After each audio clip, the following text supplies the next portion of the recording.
Experten am Stammtisch. Dummgebabbel ist gleich. Das kannst du aber laut sagen.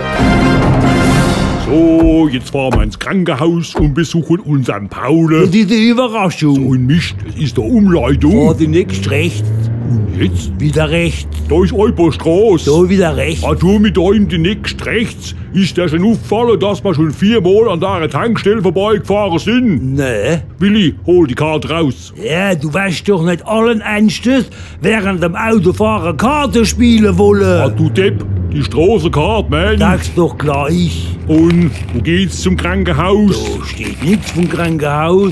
Da steht nur ein Hit. Was für ein Hit? Keller-Hit. Rindviech, du hast die Wonnerkarte vom Pelzerwald in der Hand. Ich krieg die Krise. Jetzt fahren wir schon wieder an der Tankstelle vorbei. Und jetzt rechts. Und das Wort rechts noch einmal in den Mund nimmst.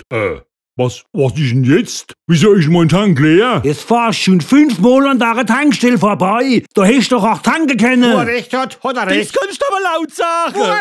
recht hat er gleich recht. in Nerven zusammen. Auf, Männer, raus, wir laufen. Und da steht ein Schild, Krankenhaus. Da, rechts nicht Ah, weg. das sag ich doch schon die ganze Zeit. Aber wo man so einen Stiefel zusammenfährt wie der Erwin, das wäre alles nicht passiert, wenn er auf mich gehört hätte. Aber nee. Wie schön wär's jetzt bei der Traudel mit 3 Schale, 2 Katze und einem Bluna. Experten am Stammtisch. Dummgebabbel ist gleich. Das kannst du aber laut sagen.